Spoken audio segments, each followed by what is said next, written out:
Oi, pessoal, eu sou a Ana, sou professora de Química e vou estar com vocês aqui para revisar os conteúdos da segunda série.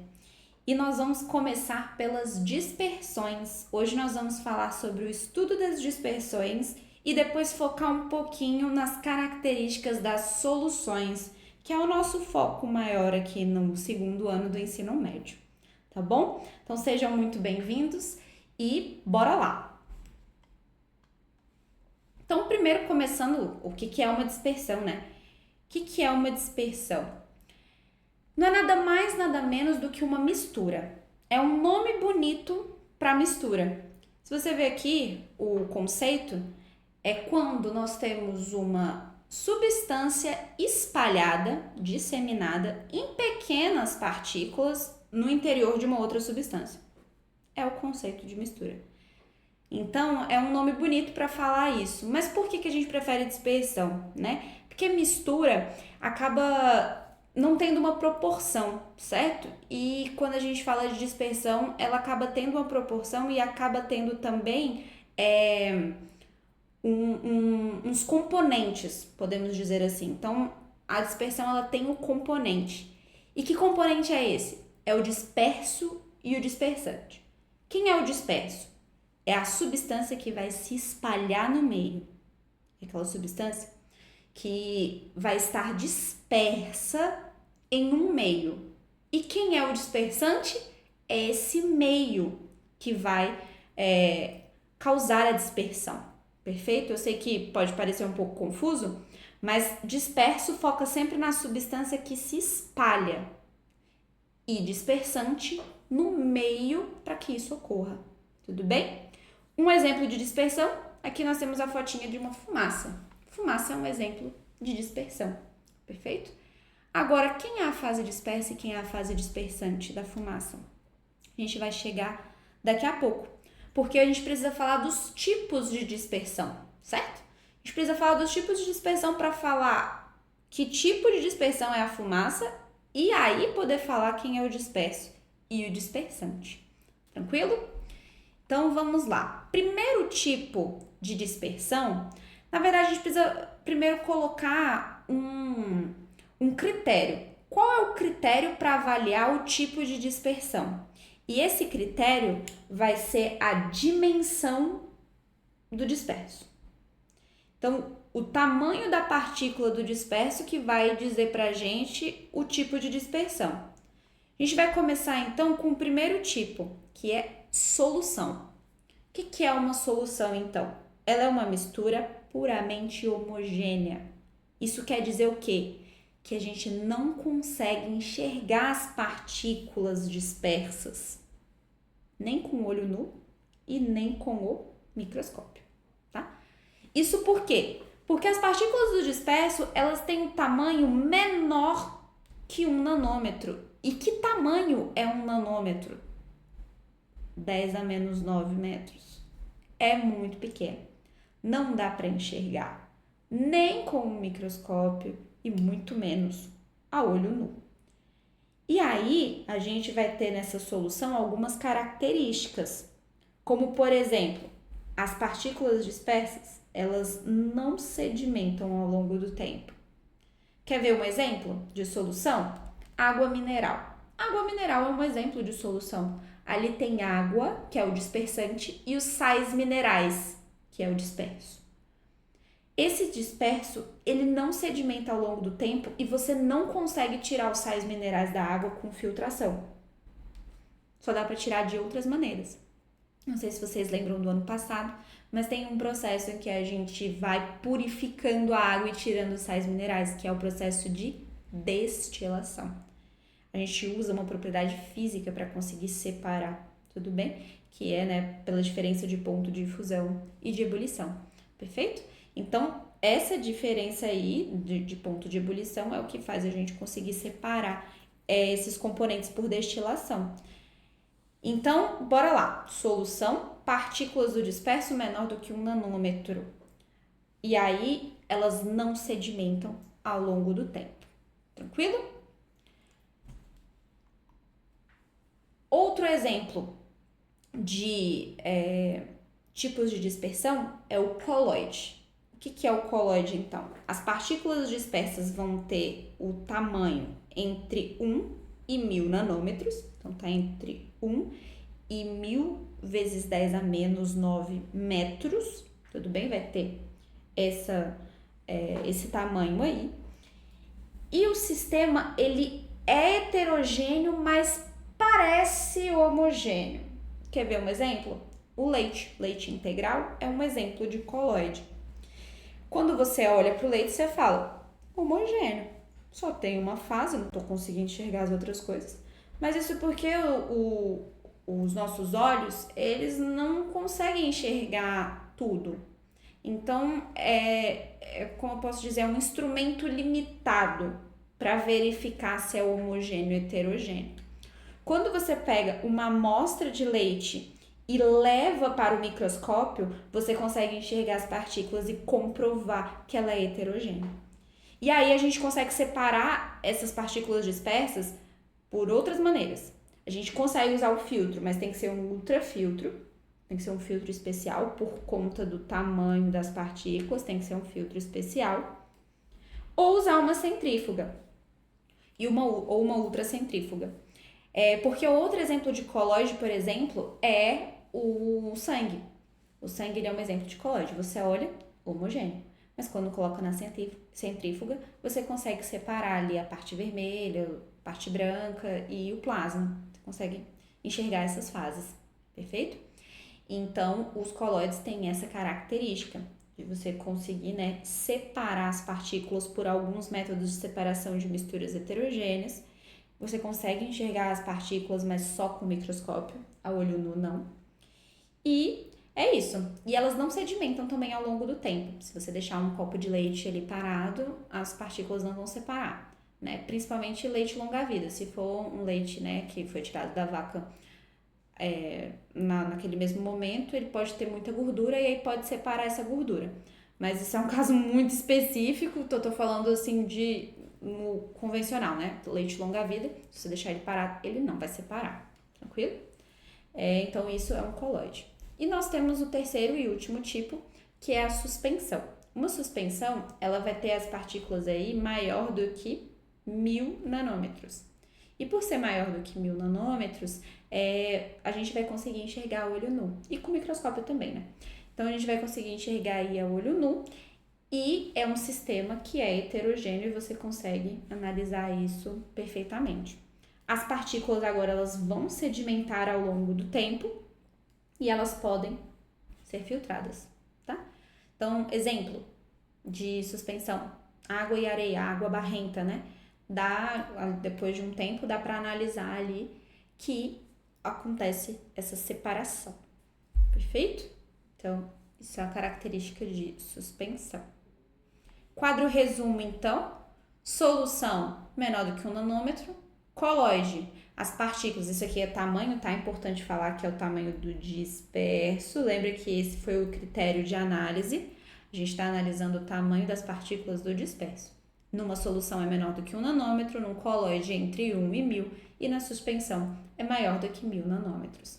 Isso quer dizer que o que pode ser visto a olho nu? As partículas do disperso, tá? Novamente. Pode ser visto a olho nu na solução? Coloide? Também não. O coloide ainda dá para ver com microscópio. Já a solução, não. Suspensão. Dá para ver a olho nu, sim. Perfeito? Exemplo, isso é o melhor, pessoal. Tem que lembrar um exemplo de cada para você saber fazer a análise e também conseguir julgar os itens em uma prova, por exemplo. Exemplo de solução: água com sal de cozinha, água mineral, solução de álcool 70, tudo isso, solução. Fumaça é um exemplo de coloide, tá? Então, eu falei do leite, falei do sangue aqui, e aí a gente retomando lá a nossa pergunta do início, da fumaça, Ela é um tipo de dispersão que a gente chama de coloide, e tem uma fase dispersa e uma fase dispersante que a gente vai analisar já já. E nós temos também aqui um exemplo de suspensão, não dá pra ver aqui direito, mas é água mais areia, tudo bem? que é puramente aí homogêneo, tudo bem? E aí a gente classifica essa dispersão, então, como suspensão. Perfeito? Então, quadrinho resumo pra gente ter de exemplo cada tipo de dispersão. Esse aqui a gente já falou, né? Que tipo de dispersão é o leite? Coloide. Então, só para mostrar para vocês que a olho nu parece que ele é homogêneo, mas quando você olha aqui no microscópio, olha as partículas aqui de lactose, de sais minerais, as micelas de caseína, então dá pra gente conseguir identificar cada uma delas aqui, né? Que o sistema é heterogêneo. Então aqui dá pra ver que ele é heterogêneo, né? Dá pra ver que ele é heterogêneo, mesmo parecendo homogêneo. Tudo bem? E aqui nós temos os tipos de coloides. Pessoal, o estudo dos coloides na química é extremamente importante. Tem uma química só para isso, tá? Então aqui é só para eu mostrar para vocês os tipos de coloides. Isso aqui você não tem que decorar, tudo bem? Isso aqui não tem que decorar os tipos de coloides. A gente tem que entender para saber identificar um coloide, tudo bem? Falou de uma coisa que se chama emulsão, você já vai lembrar, coloide. Aerosol, já vai lembrar de coloide, tudo bem? Você não precisa decorar, eu quero que você entenda como que é um coloide, tudo bem? E aí você consegue analisar os tipos de materiais e ver se ele é um coloide ou não. Os tipos de coloides a gente consegue classificar pelo seu estado de agregação do disperso e do dispersante. Então, como você pode ver nessa tabela, quando nós temos uma fase dispersa, ela pode ser líquida, sólida ou gasosa. Quando nós temos uma fase dispersante, a gente também pode ter ela no estado sólido, líquido e gasoso. E aí a combinação entre esses estados que vai gerar o tipo de coloide. Por exemplo, a fumaça que a gente estava conversando anteriormente, ela é um tipo de aerosol. Isso por quê? Porque nós temos uma fase dispersa sólida, então nós temos ali os resíduos, né, pensando numa fumaça, numa situação de queimada, né? Nós temos os resíduos ali sólidos e temos o ar atmosférico, que é o dispersante na fase gás. Então é por isso que a gente consegue ver aquele efeito da fumaça e ele é um tipo de coloide. As partículas do disperso têm entre 1 e 1000 nanômetros, por isso a gente consegue analisar aquilo dali. E aí a gente classifica ele como um tipo coloide aerosol. Mas, por exemplo, nós temos a maionese. A maionese é um tipo de coloide também. Só que é um tipo de coloide diferente, não é aerosol. Ele é o tipo emulsão. A emulsão ela é extremamente importante na nossa vida, tá? Temos aí alguns tipos de cosméticos que são emulsões, tudo bem? Para dar justamente o sensorial para a venda. E aí é muito importante esse estudo justamente por conta disso. Que é quando você tem um líquido disperso em outro líquido. E aí a gente chama isso de emulsão, tudo bem? Então aqui é só algum exemplo, né, mostrando aí geleias, tintas, creme dental, isopor. Todos esses materiais, eles são coloides, eles não são soluções e nem suspensões, porque eles têm características de coloide. Aqui nós podemos observar também o seguinte, não tem nenhum que a fase dispersa e a fase dispersante são gasosas. Isso por quê? Juntas ao mesmo tempo, né? Isso por quê? Porque você não tem um coloide gás-gás. Quando você tem uma substância que está no estado gasoso e ela se mistura em outra que também está no estado gasoso, a gente não vai ter um coloide, a gente vai ter uma solução. Como é o caso do ar atmosférico, quando você não leva em consideração um material particulado. Tudo bem? Outra coisa muito legal dos coloides é o efeito Tyndall. O que é o efeito Tyndall? É um efeito causado em coloides por conta do espalhamento da luz. Um feixe de luz, quando ele atravessa um coloide, você consegue enxergar o rastro. E isso é o efeito Tyndall. Quando você faz isso numa solução, não dá pra ver. Se você pega, por exemplo, a água cristalina, água mineral e coloca um feixe de luz sobre ele, você não consegue enxergar esse efeito aqui, ó. Você não consegue enxergar o rastro que ele causa. Agora, se você pegar um pouquinho de leite, dissolver em água e colocar um laser, você vai conseguir ver o efeito Tyndall bacana. E aí, quando em alguns momentos, a gente precisa do efeito Tyndall justamente para saber o que não fazer. Exatamente isso. Por exemplo, sob neblina, use faróis baixos. Sob neblina, você pode pensar, nossa, eu não estou enxergando nada, vou colocar a luz altona. Só vai ofuscar, você não vai enxergar nada. Por quê? Porque na neblina, o que é a neblina? Quando tá frio, nós temos ali pequenas gotículas de água dispersas no ar. Isso forma um coloide. E aí, quando a luz passa por ele, acontece o efeito Tyndall e você enxerga o rastro luminoso. Se for muito forte, vai ofuscar, você vai enxergar todos os feixes luminosos. E aí não vai funcionar. Tem que usar o quê? Farol baixo para você enxergar só naquela direção em especial. Beleza? Então o efeito Tyndall aí, ó, é um efeito que acontece e a gente usa ele para identificar se tem um coloide ou não. Exercíciozinho do Enem, é uma questãozinha antiga, mas que é importante, né, pra gente ver como que já caiu isso no Enem. Temos aqui um texto falando sobre o efeito Tyndall, tá? Então, não muito relevante. E aí ele fala o seguinte: ao passar por um meio contendo partículas dispersas, um feixe de luz sofre o efeito Tyndall devido à absorção, interferência, transmissão, polarização ou espalhamento do feixe de luz.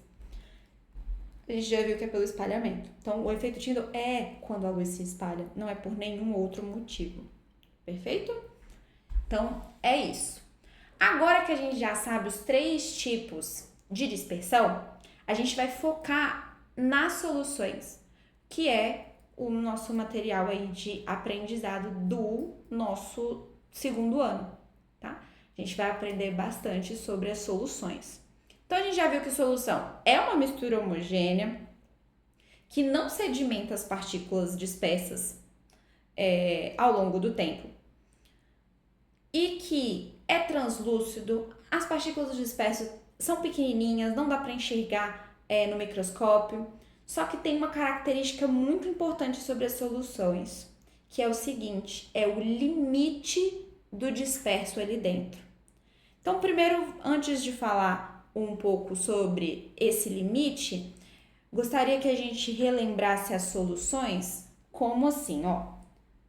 Solução é uma mistura homogênea. Só que ela é uma mistura homogênea regida por um limite. E esse limite é o coeficiente de solubilidade. A gente viu que as dispersões, elas têm um disperso e um dispersante, certo?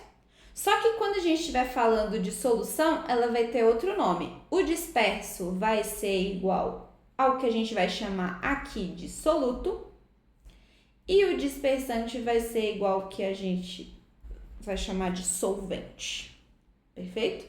Então, vamos lá. Solução a gente já sabe que é puramente homogêneo. Como a gente viu que dispersão tem um disperso e um dispersante, quando a gente estiver falando de solução, o nome disperso vai sumir e vai aparecer o nome soluto. E quando a gente tiver o nome dispersante, ele vai sumir, vai aparecer o nome solvente. Tudo bem? Então, uma solução, ela precisa de um limite. Isso por quê? Lembra que eu pedi para você lembrar um exemplo de cada dispersão? E o exemplo que eu dei para a solução foi a água mineral ou água com sal, naquele nosso quadro resumo.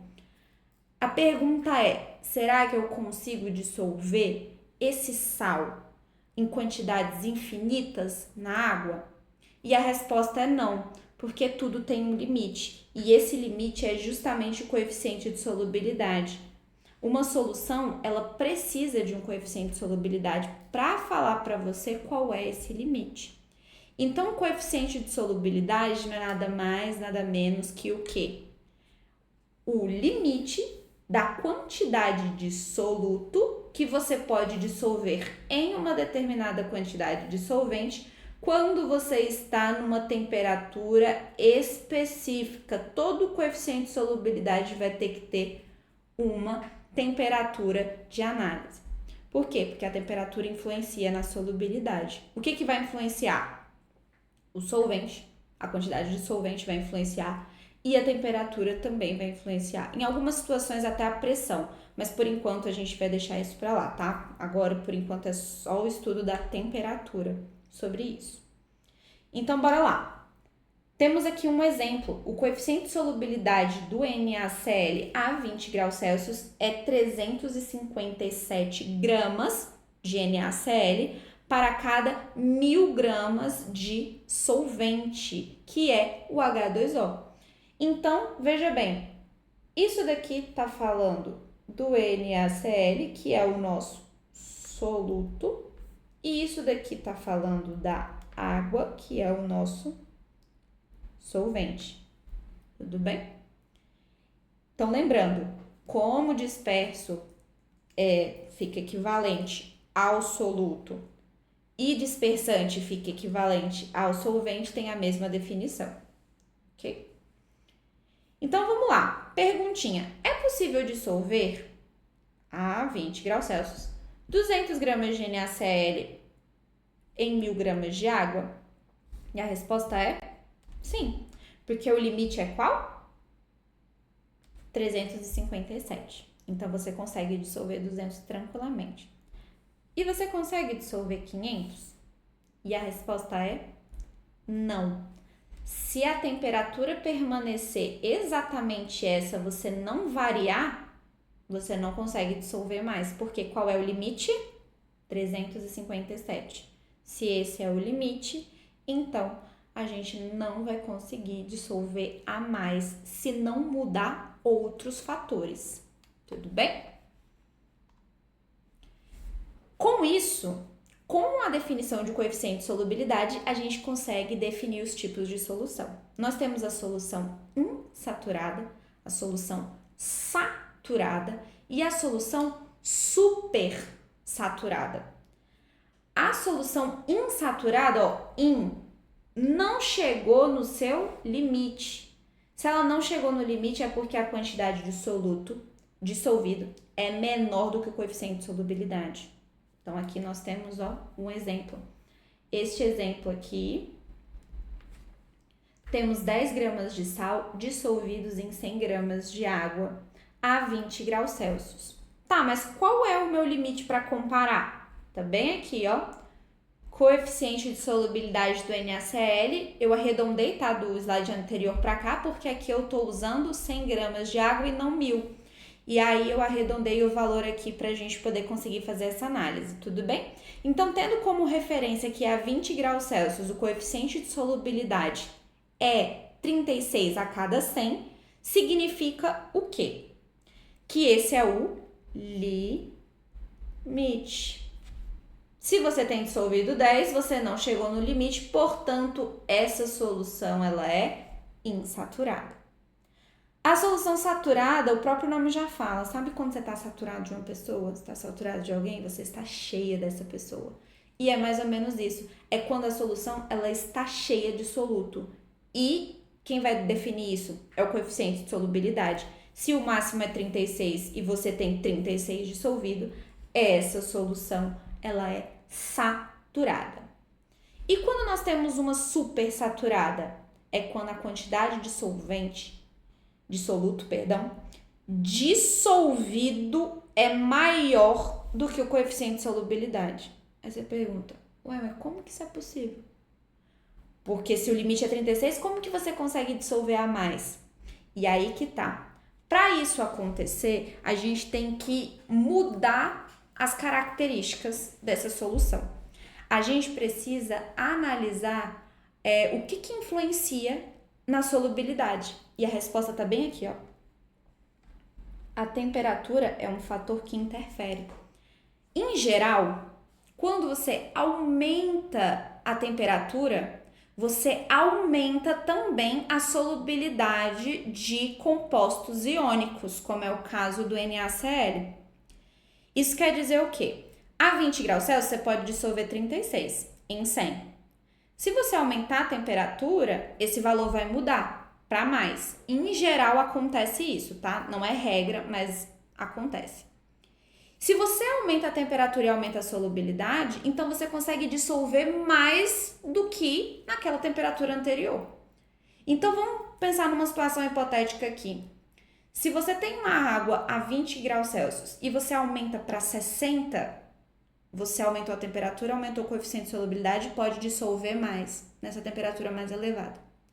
Se você voltar bem lentamente para a temperatura inicial, não evaporando a água, que é o seu solvente, e não dá para tirar o soluto, isso numa situação hipotética, como eu estou falando aqui agora, para esse sal NaCl, você tem naquela situação da temperatura que antes era 20, você passou para 60 e voltou para 20 novamente, você tem ali mais soluto dissolvido do que o permitido pelo seu coeficiente de solubilidade.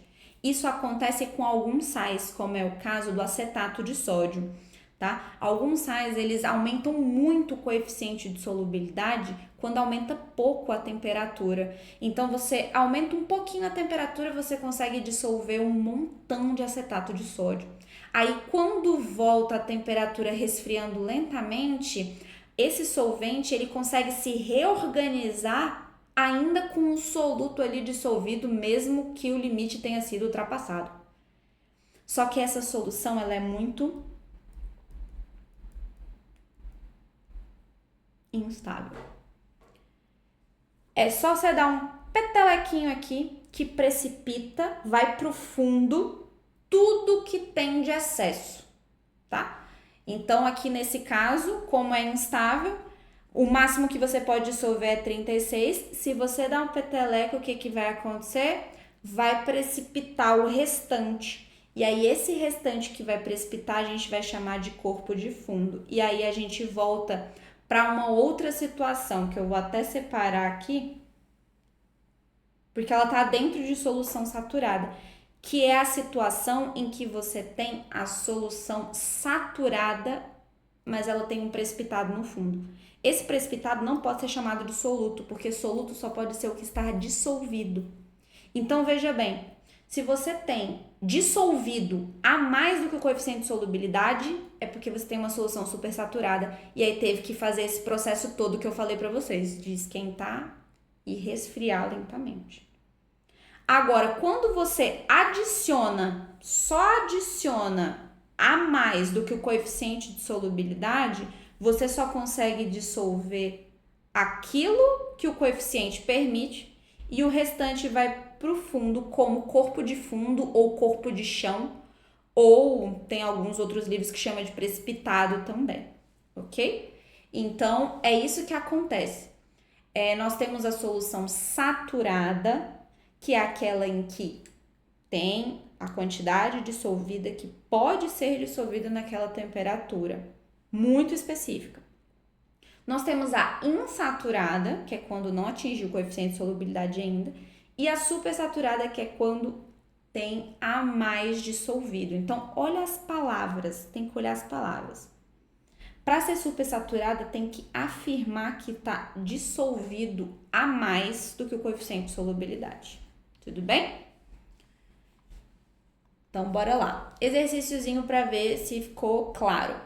Sabendo que a solubilidade do NaOH é 109 gramas para cada 100 gramas de água a 20 graus Celsius, responda. Qual tipo de solução existe quando dissolvemos 60 gramas de NaOH em 100 gramas de água? Se o limite é 109, então isso daqui vai dar uma solução insaturada. Letra B.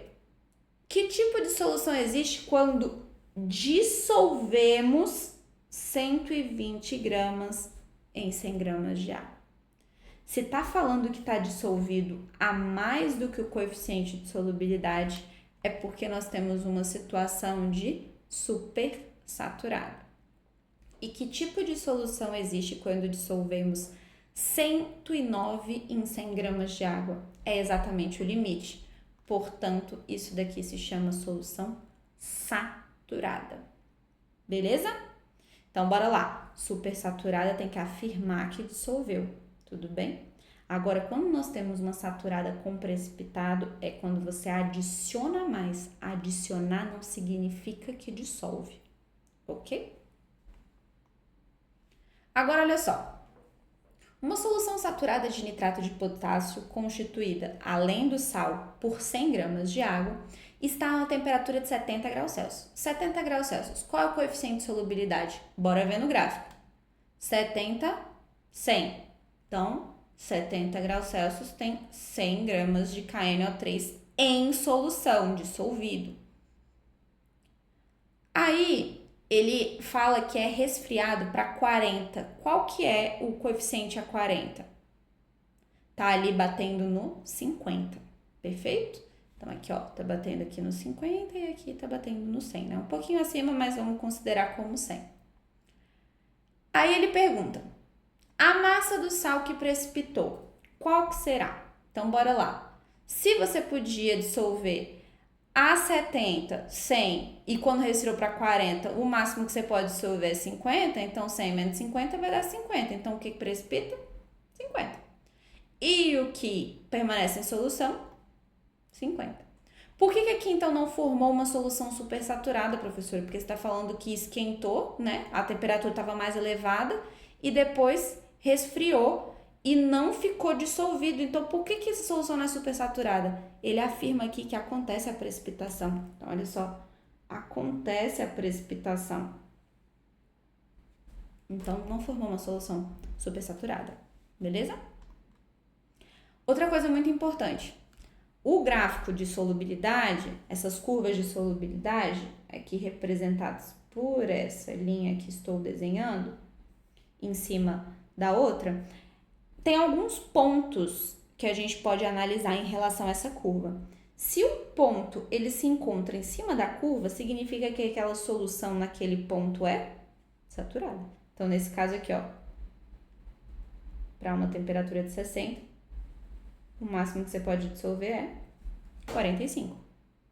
Nesse ponto, você tem exatamente o quê? 45 gramas do sal em 100 gramas de água, que é o seu limite, está saturado. Se você tem um ponto abaixo da curva, como é o caso da letra B aqui, representado por 70, nós temos aqui, ó, 20 graus Celsius. Ou, perdão, 20 gramas para cada 100 gramas de água. Isso a 70 graus Celsius. O máximo que você pode nessa temperatura é 60. Então, se nesse ponto você tem 20, você não atingiu o limite. Portanto, esse ponto indica uma solução insaturada. Agora, veja bem, se um ponto C afirma que está dissolvido e ele é acima da curva, vamos analisar. Aqui nós temos, na temperatura de 30 graus, um coeficiente de 20. Se eu afirmo que tem uma solução preparada no ponto C, esse ponto C, olha só quanto que ele tem dissolvido. 45. Ele tem a mais do que o coeficiente de solubilidade. Então, esse ponto C indica uma solução supersaturada. Ok? Outra coisa muito importante é analisar a tendência da solubilidade com a temperatura. Vamos analisar a curva A. A curva A, ela está aumentando. Isso significa o quê? Que quando aumenta a temperatura, aumenta o coeficiente de solubilidade. O que isso vai dizer pra gente? Que essa dissolução, ela é favorecida com o aumento da temperatura. Um processo que é favorecido com o aumento da temperatura se chama, esse processo a gente chama de dissolução endotérmica. Ficou um pouquinho feio aqui. Deixa eu só arrumar. Prontinho. Esse tipo de dissolução a gente chama de endotérmica. Por quê? Porque ela é favorecida com o aumento da temperatura. E um processo endotérmico, ele é favorecido com o aumento da temperatura. Perfeito? Agora, olha para a curva C. Quando aumenta a temperatura, Está diminuindo a solubilidade. Portanto, essa curva C indica algo que está sendo desfavorecido com o aumento da temperatura. A gente chama isso, então, de dissolução desse sal ou dessa substância, uma dissolução exotérmica. E se não tiver variação, como representado pela linha B aqui, ó, a gente chama isso de uma dissolução que não é influenciada pela temperatura, tudo bem? É muito raro de acontecer, mas pode acontecer. É quando nós temos, então, essa linha constante. Para finalizar, então, esse exercíciozinho aqui, ó, o processo de recristalização usado na purificação de sólidos consiste no seguinte: dissolver a quente até a saturação e depois resfriar a solução até que o sólido cristalize. Os gráficos a seguir mostram variação da temperatura da solubilidade de acordo, né, com a temperatura. O método de purificação descrito é mais eficiente e menos eficiente, respectivamente, para.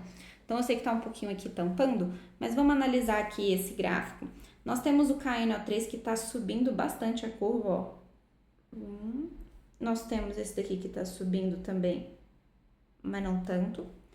E essa outra curva aqui que está subindo e também pouca é a curva do NaCl, tudo bem? Então, essa curva aqui, ó, NaCl.